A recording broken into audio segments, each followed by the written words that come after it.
Palakpakan po natin si Lord. Nakapagbukas po kayo sa akin sa Aklat ng Juan 20 verse Like, share, 21 subscribe. pababa. Ang sabi po niya rito, dalangin ko na tayong lahat ay magsikap na makaunawa ng mensahe ng Diyos.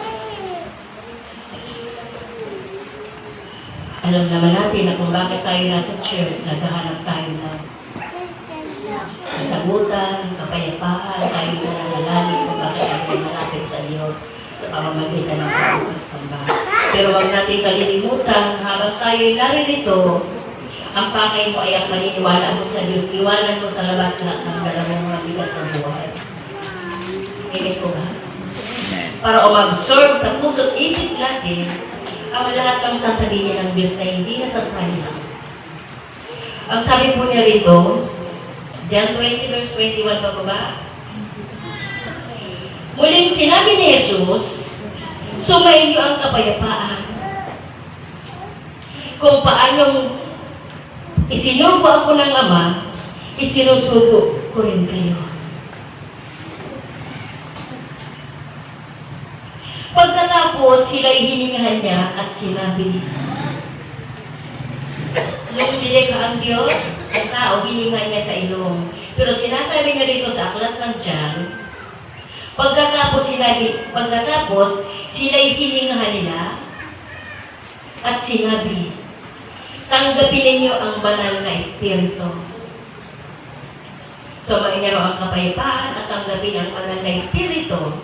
At ang sabi niya dito sa susunod na verse, kung patatawarin ninyo ang mga kasalanan ninyo man, ay pinatawad na nga ang mga iyon. Subalit ang hindi ninyo patatawarin ay hindi nga pinapatawad.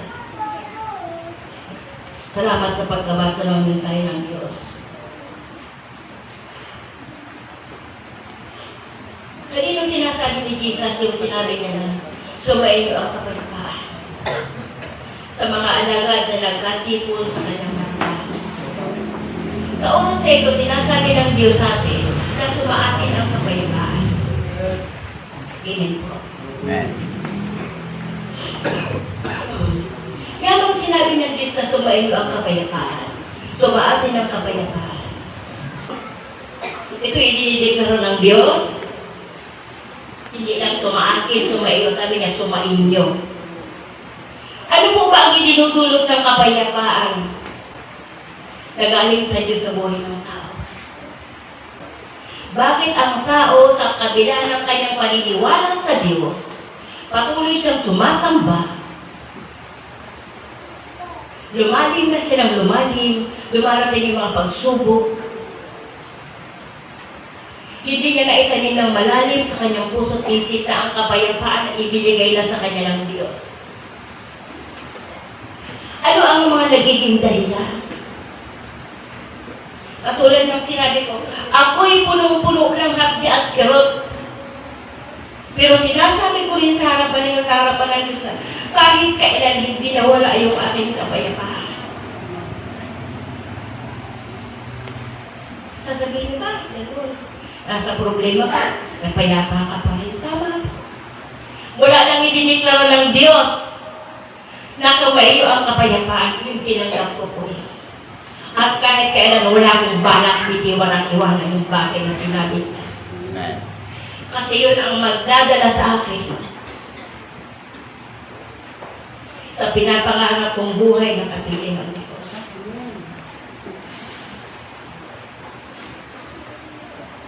Amen po ba? Amen. Minsan, mahirap gawin.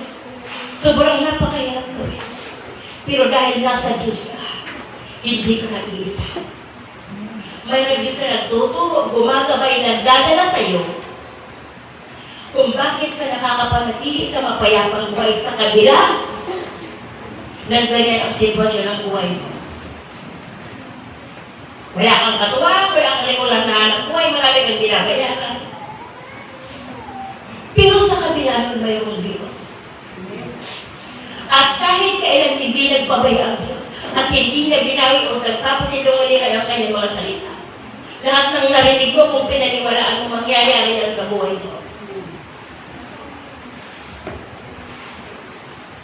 Minsan, makikita mo, marami kang kapatid na nawala. Sinasabi nila, Kristiyano. Tama, sinasabi mo, Kristiyano ka na. Kilala ka ng Diyos at kilala mo yung sarili mo. Pero bakit sa pagdating ng mga pagsubok at mga bigat ng buhay, nakalimutan mo yung sinabi ng Diyos na sumayo ang kapayapaan? Nakalimutan ng mga taong naniniwala na sumayo ang kapayapaan.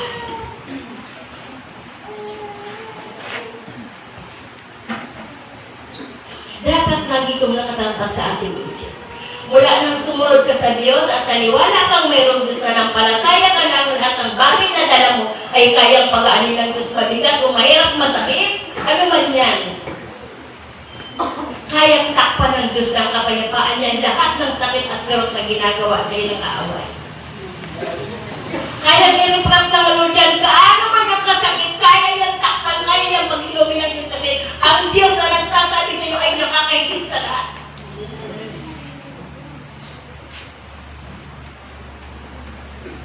Amen? Ang sabi niya,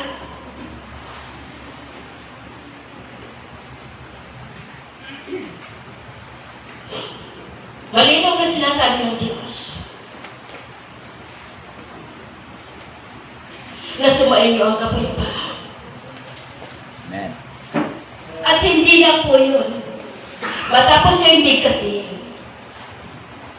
iniiwan niya sa atin ang kanyang banal na Espiritu. Amen. Napakapalad mo kung nakikinig at isinasabuhay mo ang bagay na ito kasi bakit? May pagkakataon pa ang bawat isa. Yung opportunity, yung pagkakataon na ibinibigay ng Diyos, na ibinigay na ng Diyos, dapat hindi na natin ito pinapakawala. Kasi kung hindi mo ito binigyan ng pagpapahalaga, saan ka dadalhin ng iyong kaisipan?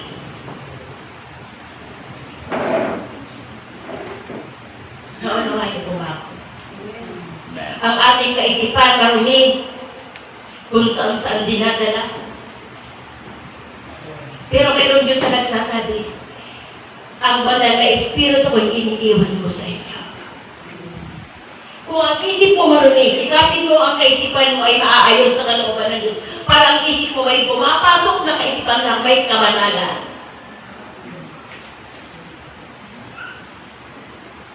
At ang sabi niya rin, kung pinapatawad niyo ang mga kasalanan, tunay ng pinatawad na ito. Kung hindi ito pinatawad, hindi ka ito patatawarin. Sinabi ng pastor kanina, sinisiraan ka ng iyong kapwa, nasasaktan ka iyo. Mga pangit na naririnig mo, higit pa ba sila sa tinig ng Diyos? Hindi sila makakahigit sa tinig ng Diyos. Kung bakit ang tao sa kabila ng mga rinig na ito hindi niya makuha kumayapa, bakit may nakatagong marumi sa kanyang puso? Tama po ba? Kung gusto mong manatili ang kapayapaan sa buhay mo, huwag kang mag-entertain ng mga bagay na marumi sa iyong kaisipan at sa iyong puso. At lahat ng gumawa sa iyo ng mali, sikapin mo makatawad sila para na lamang sa iyong kapayapaan. Kung ayaw nilang patawarin ka, walang kaso sa Diyos. Kung alam mo wala kang kasalanan, wala kang kaso sa Diyos. Pero ikaw i-release mo yung mga bigat mo. Kasi doon nagsisimula ang kapayapaan ay pinapangako ng Diyos at ang kabanalan ng buhay unti-unting dumarating. Amen po ba? Amen. Ganun po kabuti ang Diyos. Kahit kailan hindi siya nanunungkat. Pero may nga pinapangako niya. Sa mga susunod na verses ay magagandang sinasabi ang Diyos dito. Kung gusto mong pumayapa. Lahat naman tayo nakaka-enkwentro ng mga pangit na sitwasyon. Pero huwag kang mabuhay dyan. Amen? Amen. Gusto mong lumago sa Diyos? Kung gusto mo mabuhay ng masaya, kahit nagwawala pa yung kaaway, dapat hindi ka apektado. Palakpakan natin si Lord.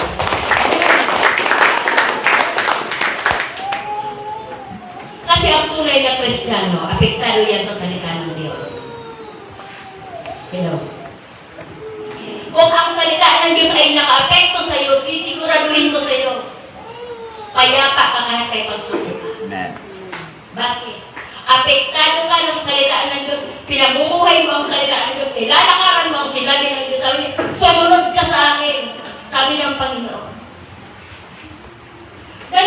Ganun kahirap ang kalagayan ng isang leader, isang pastor, na nagsasalita sa inyo, akala nyo wala silang laman, wala silang pinagdadaanan. Kung hindi nyo alam, mabigat ang pagsubok na pinagdadaanan niya.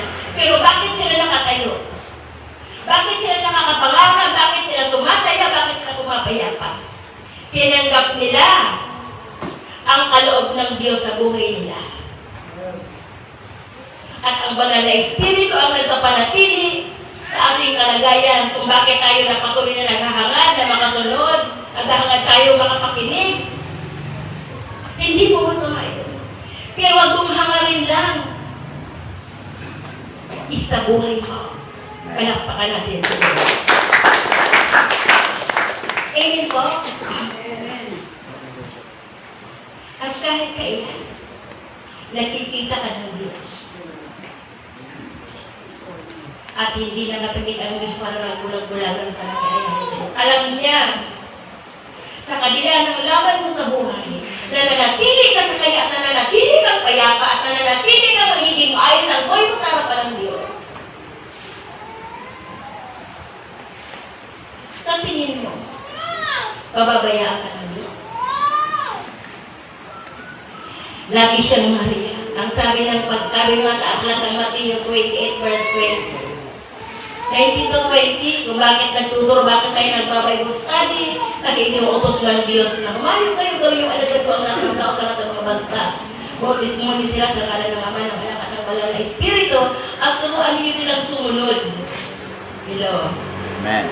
Kung bakit kayo dumadalaw sa inyo, kung bakit naririto kayo, ano ang purpose ng Diyos? Turuan tayo na sumunod sa lahat ng kanyang ipinag-uutos.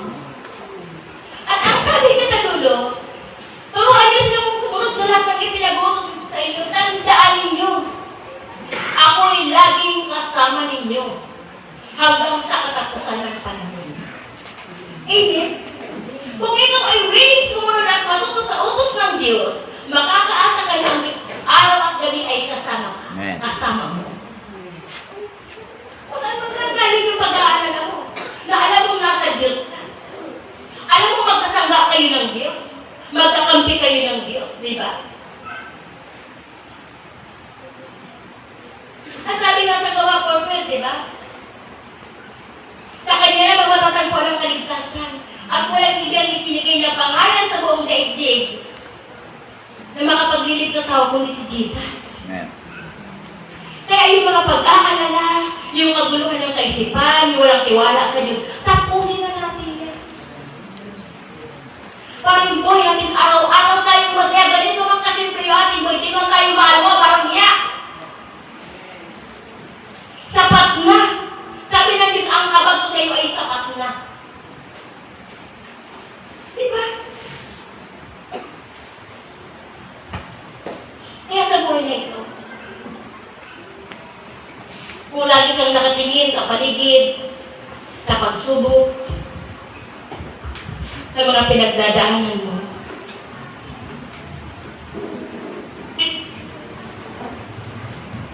dito pa lang sa lupa, impyerno na yung buhay mo. Amen po. Yung may problema pagsubok, pag ng impyerno, sabi na marami sa wording, impyerno buhay ko. Di ba? Nagmumura pa. Nasa Panginoon na, impyerno pa rin yung buhay mo. Ay, dahilan kung bakit impyerno yung kaisipan mo. Lagi itoon sa Diyos. Ano ba yung sinabi ng Diyos? Tandaan mo. Sumayo ang kapayapaan. Amen. At iniiwan mo sa iyo ang banal na Espiritu. At patawarin mo yung kailangan mong patawarin.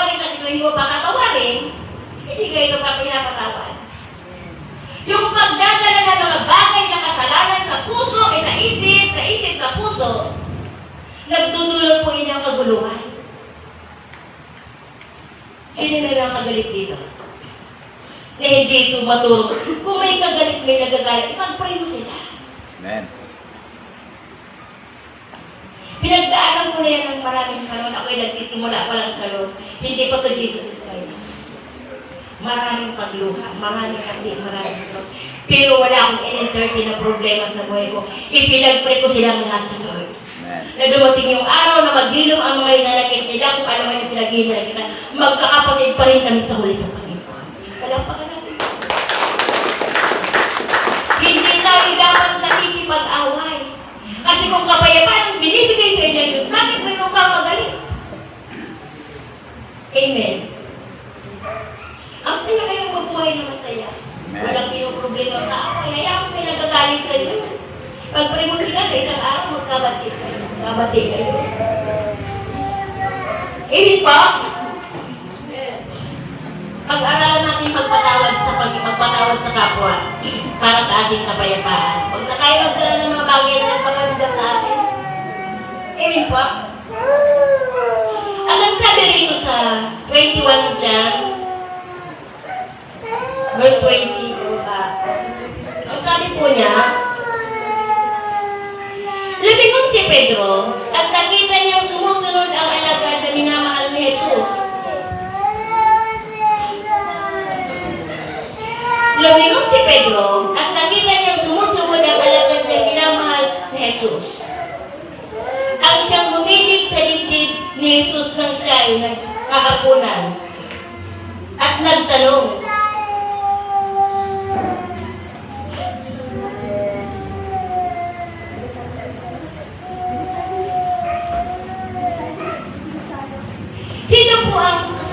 Sino po ang magkakanulo sa inyo?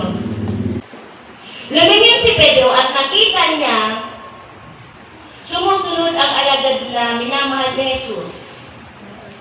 Ang siyang bumilig sa dibdib ni Jesus nang sila'y naghahapunan at nagtanong. Yan po. Unawain niyo po Panginoon,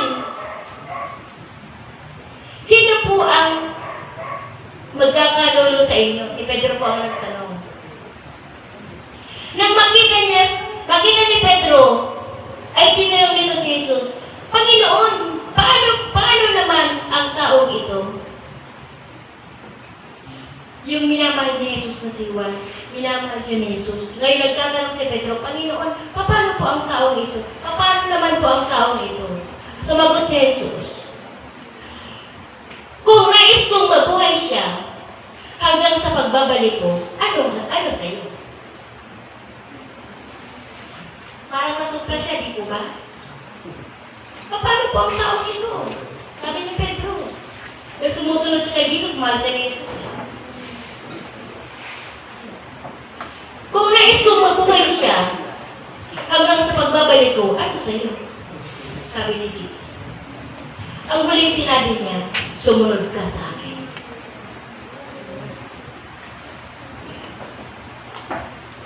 Minsan, halimbawa na natin sa church, sa iglesia, mayroong tao malapit sa pastor. Halimbawa, pinaiingitan siya. Halimbawa lang, kung totoo hindi, halimbawa, nagtatanong sila, paano kung tao ito?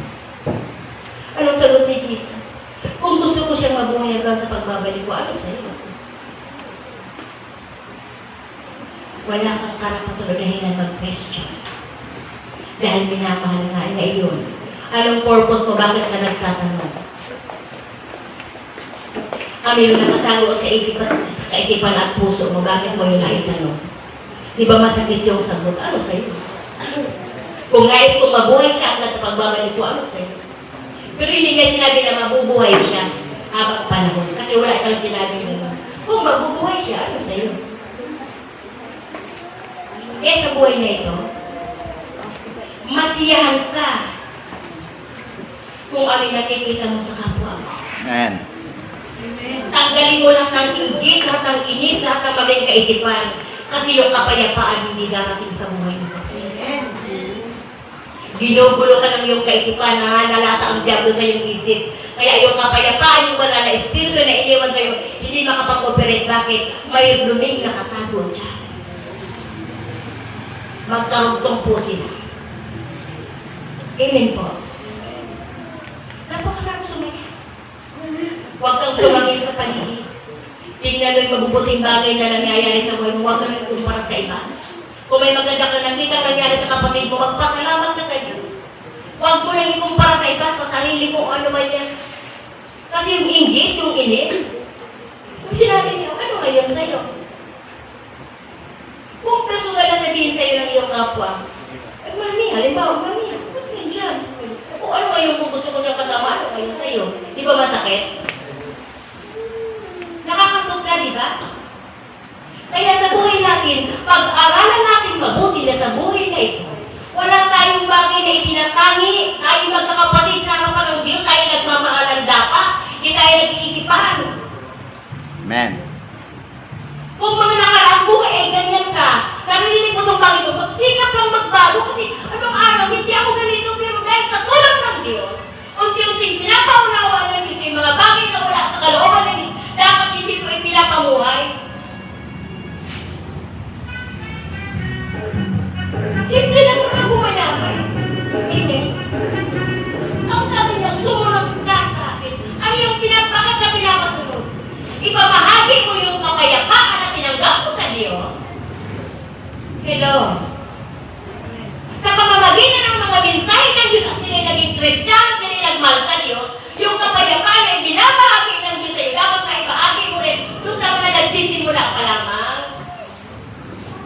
Para matutunan din nila tanggapin si Kristo na may kapayapaan at may kabanalan. Kasi kung bakit ang mga nagtuturo dito, nangyayari yun, kasi tinanggap din naman nila yun sa mga nagturo sa kanila nung sila ay nagsisimula pa lamang. Amen. Edit po ba? Dapat ang Kristyano hindi makasarili. Tayo'y pamilya ng Diyos. Hello? Amen. Minsan masakit. Sabi nga ng pastor, kung hindi ka nabukulan, hindi ka tinamaan. Pero yung bukol, sa tamang panahon, naghihilog po yan. Tandaan ninyo yan. Lahat ng masasakit na bagay na nangyari ng mga nakaraang taon, naghihilog po yan. Minsan, maaalala mo na lang. Pero dapat wala na yung kala po epekto sa inyo. Kasi naaalala mo na lang. Nakalipas na, tapos na yan. Hello, amen po ba? Amen. Mabuti ang Diyos. Diba? Ano ngayon sa'yo? Titingin-tingin ka, tapos pagkatapos bubulong-bulong ka. Eh kung mahal ko siya, ano ngayon sa'yo? Hindi gumawa ka ng mabuti para mahalin din kita. Eh, di ba? Amen. Paglamin ka sa akin para mahalin kita. Sino bang kumihilig sa dibdib ni Jesus, di ba? Pero mag-ibang gumawa, di ba siya lang? Ang lakas na loob yung kumilig. Okay? Kung gusto mo mangyari, yung gawin mo rin. Sa kabila ng mga nararanasan mo, pag-aralan mong humilig sa Diyos araw at gabi. Sumandig ka, sumanggal ka sa Diyos. Hello, amen po ba? Amen. Nakikinig po ba ang lahat? Amen. Napakabuti ng Diyos.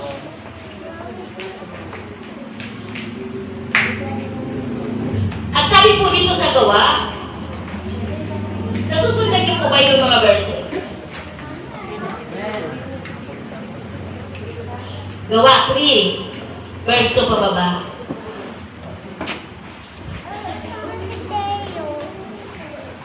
Unawain pong mabuti ang salita ng Diyos. Sa pintuan ng templo na tinatawag na pintuang maganda, ay may isang lalaking lumpo mula pa nang siya isilang. May isang lalaki lumpo mula pa nang siya isilang. Dinadala ito sa templo araw-araw upang magpalimos sa mga taong pumapasok doon. Ito pinapakagandang verse. Dalangin ko na makain mo ito. Nang makita nila sina Pedro at Juan na pumapasok sa templo, siya'y humingi ng limos. Tinitigan silang dalawa at sinabi ni Pedro sa kanya, tingnan mo kami. Tumingin nga siya at sa kanila sa pag-aakalang siya'y nilimusan. Ngunit sinabi ni Pedro, siya po'y isang alagad. Amen?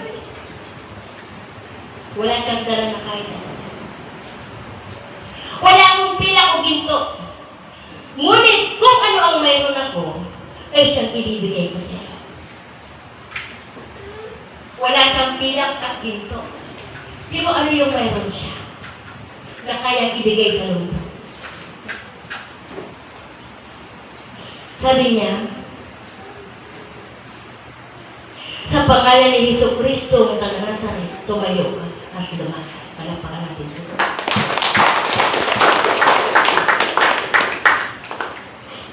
Alam niyo po ba ang karamihan ngayon? Lumpo sa kahirapan. Lumpo sa pagsubok. Lumpo sa kawalan. Lumpo sa pananampalataya. Ang kalamihan na hinihingi niyang libos ngayon ay puro material na bagay. Kaya kung hinihingi material na bagay din ang iyong matatanggap. Minsan hindi mo pa matanggap yung mga material na bagay. Kasi minsan yung material na bagay ang magdadala sa iyo sa kawalan. Magdadala sa iyo sa kapamakan. Sa ganyan ang kalagayan mo, lumpo ka na sa mga problema sa mukha, hindi mo mga material pa. Ang sabi ni Pedro, wala akong ginto o pilang, pero kung ano meron ako yung binibigay ko sa iyo. Sa pangalan ni Jesus, tumayo ka at tumakay. Amen. Alam niyo po ba, maputol ko yung testimony? Noong mga panahon may Bible study kami nila Paraglis, hindi ko natutuloy yung sa akin. Isa siyang ni Bradley. Totoo ko to sa inyo. Customer siya ni Bradley sa pagre-repair ng mga gamit sa electric. Sa electrical po kasi siya. Nakapasok kami sa tahanan nila, nakapag-Bible study. Nakakapag-church na rin sila. Pero siya ay tao na mayroong angking ritual. Meron siya ganun bilog, tapos may malaking mata niyan sa kita na sinasabi sa kanilang bilo ay bangon na nila. Sa ilang panahon na lumipas, pagdalaw namin sa kanila, inabutan namin silang nakaratay sa ilaan. Sabi ng asawa, isang linggo na niya na ganyan, parang aso. Mula sa itaas, gumagapang siya pababa hanggang sa siyaan. Pagaling siya siya, gumagapang siya pabalik hanggang akin. Gumagapang siya parang aso. Dahil naniniwala tayo na sa pangalan ni Jesus, tatayo ka. Amen. Amen. Sa pangalan ni Jesus, mayroon akong Jesus na magpapatayo sa iyo. Inawakan ko yung kanyang pa. Ay, huwag mo umakan. Hindi ko binitiwan.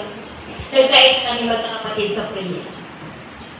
Sa ilang segundo lamang tumayo siya. Naglukso-lukso siya. Ayan, buhay na testimony yan sa mga kapatid.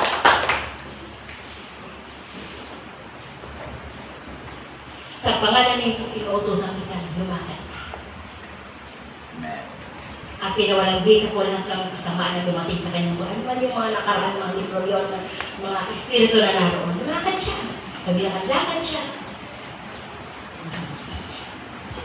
Alam mo yung nakakalungkot? Wala nang naranasan yung bumalik, hindi na siya bumalik sa church. Itong taong lumpong ito, nung siya tumayo, bumalik, lumakad siya, pumatok siya sa templo, nagpupuri siya sa Diyos. Amen? Ano yung pagkakaiba? Yung pinagaling na magmula sa pagkabata na siya'y lumpo, nung pumasok siya sa templo, nagpupuri sa Diyos, dun sa taong bumalik sa pangalan ni Jesus, na nung bumalik siya, hindi na siya bumalik sa church. Hindi ko alam kung ano na nangyayari sa buhay niya ngayon. Hindi ko na siya nakikita sa paralan ng tricycle, hindi ko na siya nakita. Sabi ko, Brad, nag-ritual ka. Bakit may gano'n? Hindi mo katandaan, no? Pag ang Diyos na kinikilala mo, inaangkin mo siya ang Diyos mo. Malalim ang discernment mo sa pagkatao mo. Brad, bakit ko yun nasabi? Nag-ritual ka. Hindi na ako sabi na oo. Parang bigong-bigo yung puso ko. Tapos nakita ko yung kanyang pamilya na yung mga kwenta sa mga, bakit meron? Binigyan kami ng asawa ko, kasali niya. Ito yung pangkontrol namin para higyan kami ang ginang mga. Ganun. Sa ngalan ni Jesus, yun. Asawa mo. Ewan ko ba ikadyan? Gumalaw agad ang diablo sa buhay niya, hindi na siya nakapagpatuloy. Na kung tutuusin sa maiksing segundo lamang, pinaginhawa siya ng kapangyarihan ng pangalan ni Jesus.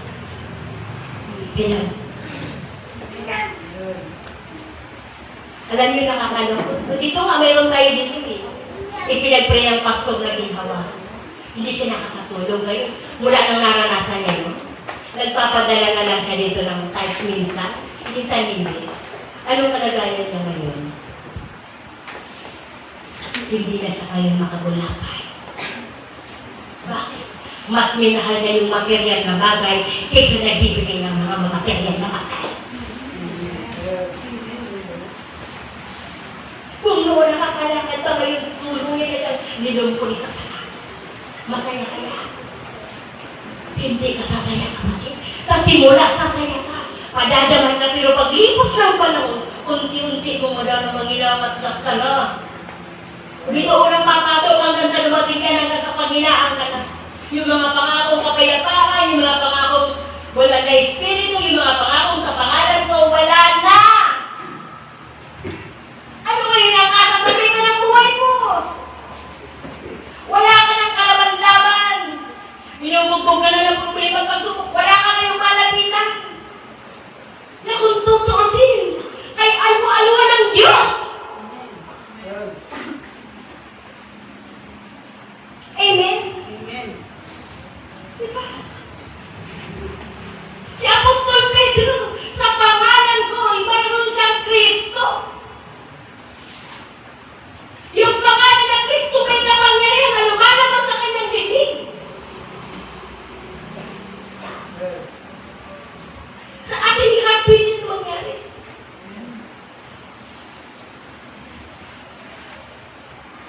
Naniniwala ako sa salita ng Diyos. At naniniwala ako sa pangalan ng Diyos.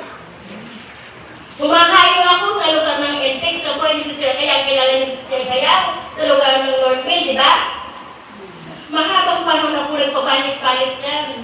Inuulanan ako, inaarawan, wala akong payong. Umukod ako ng negra ng mga panahon na yun.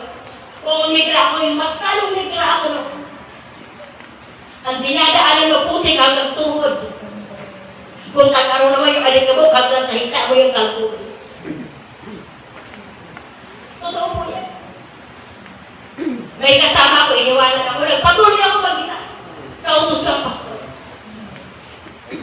Dumating yung panahon ng tag-ulan, umupunta ako ng alas 3, nakakarating ako mga quarter to 4 na kasi malayo yung nilalakad ko. Balikan ko yung puro yung lakad. Wala namang support na pamasahin mo kasi naghihirap yung church, nagsisimula pa lang yung church. Sabi ni Sister Maria, ang lakas ng gulo. Sister Maria, dumidilim na. Aabutin ka ng napakalakas na ulan. Alam ako nagsisir, tumingala ako sa langit, itinuro ko yung langit. Sa ngalan ni Jesus, hindi niya kaya ulanan ako sa gitna ng dilim. Nagpatuloy kami sa pag-aaral.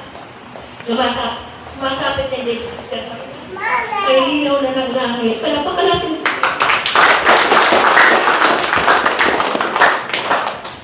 Sister Maria, ay linaw na ng langit. Mayroong Diyos. Amen. Ba't hindi mo mamahalin ang Diyos? Na wala kang bagay na sinambit na bagay na patungkol sa sarili mo na galing sa Kanya na hindi na tinugon. Kung nagkulang ka ng tiwala sa Diyos, talagang gagawin mo yun. Pero kung subok mong tiwala mo sa Diyos, hahawakan mo lahat ng sinabi ng Diyos.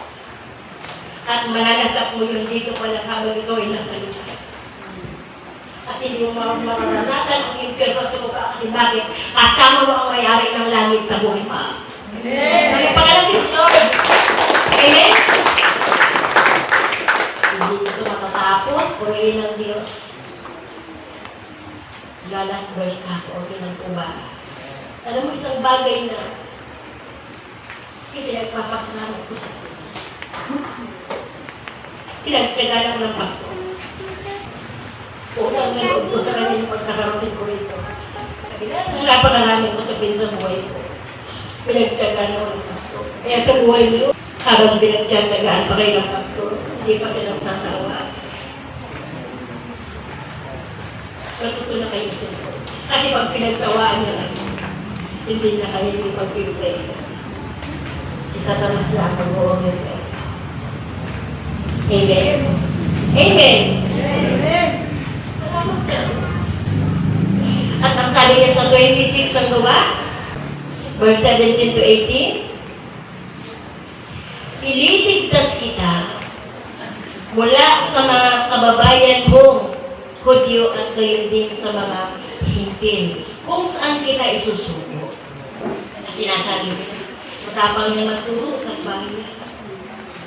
Naririnig niyo, matapang niya magturo sa bahay niya. Hindi ako matapang magturo, hindi ako sa bahay. Ganito lang yung tinig ko. Yun na yun ako eh. Mayroon naman lambingan yung tinig ko. Kaya kasi magiging plastic eh. Kung ano ka, magpakatotoo ka sa... At hindi ka naman nagkakasala sa pagiging ikaw. Amen po? So, ngayon, matapang. Hindi totoo ito. Sumusunod lang ako kung ano naaral ko sa Biblia. Pinapayan ko lang ng gusto kong malinaw, maliwanag, na hindi nasasayang lahat ng sinasabi ng Diyos sa akin at sa inyo. Amen. Ililigtas kita mula sa mga kababayan ng Hudyo at gayon din sa mga Hintil, kung saan isusubo kita. Beloved. Kaya kung inutusan ka ng Lord sa lugar na malubak, madamo, mabukid, masukal, lumakan ka ng may kapalakasan. Walang pag-aala ng tuloy. Sino man yung parang pag-edukado man yan, huwag mong mag-alala. Kasi tinuro siya, sino man yan yung tinuro sa kanya eh. Hindi ka alam yung ituturo sa kanya. Dapat malakas ang loob mo. At wala ka na, ator na yan, doktor na kakainin mo. Kung nagkakasala ka, mahiya ka. Pero ang dala mo ininsahin ng Diyos, dapat proud ka. Nakakasa na mag-Diyos para ipakilala, tapos nahiya. Ikinahiya mo ba ang Diyos sa pamamagitan ng kanyang salita? Sabi niya, sinabi niya, iniligtas kita. Imulat mo ang kanilang mga mata. Ibabalik sila sa kaliwanagan mula sa kadiliman. Ililigtas sila sa kapangyarihan ni Satanas at babalik sa Diyos. May kapangyarihan ni Satanas, di ba? At ibabalik sa Diyos. At sa pamamagitan ng pananampalataya nila sa akin, sila ipapatawarin sa kanilang mga kasalanan at mabibigyan ng lugar. Ito pa, pakinggan niyo mabuti. Sinabi ko yung salita ng Diyos, kaya kung mayroong nakakad kayong maligtas at makapunta sa lugar na pagdadala ng Diyos, unawain ito mabuti. Ang sabi niya, ililigtas sila sa kapangyarihan ni Satanas at ibabalik sa Diyos sa pamamagitan ng pananampalataya mula sa akin. Sila ay patatawarin at sa kanilang mga kasalanan at mabibigyan ng lugar kasama ng taong ginawang banal ng Diyos. Mabibigyan ng lugar. Yung lugar mo sa lupa, mabaha, masukan, high tide. Namumupahan ka, nagsiksikan kayo. Masungit ang may-ari. Mapalad din may mga bahay. Bulos na yun, pero kung ikaw ay ganyan. Huwag kang manatili sa lugar na kinalalagyan mo. Ang alam yung ibigyan ng lugar ng Diyos kasama ng mga banal. Hello? Sabi ko, Lord, dalangin ko na naman dito sa buhay ko. Kasi pagod na ako sa lugar ko ngayon. Pero hindi ko pwede wakasan yung buhay ko kasi may pinapagawa ka pa sa akin at wala sa akin yung kapangyarihan na tapos yung buhay ko. Kaya kayo may mga problema kayo, nakasan yung inyong loob. Amen. At laging isa-isip ang sumunod sa Diyos. Amen. Katulad ng sinabi ko nakaraan, hindi ako makapamasukan ng mayroong amo. Kasi sa araw, dumating akong Bible study, pipiliin mo yung trabaho kaysa sa pagsunod sa Diyos. Kaya araw na linggo, papasok ka sa trabaho kasi order ng ako. Nawala na yung presyo sa negosyo dahil sa pag-aaral mo na magkaroon ka ng kaalawang buhay. Ako na pupunta ko ako kung ano yung dumarating sa akin na biyaya mula sa Diyos. At masaya na ako. At ano man ang kalooban ng Diyos sa buhay natin, patuloy natin ang magpasalamat sa Diyos kasi wala sa akin ang hangad na masama sa akin. Amen.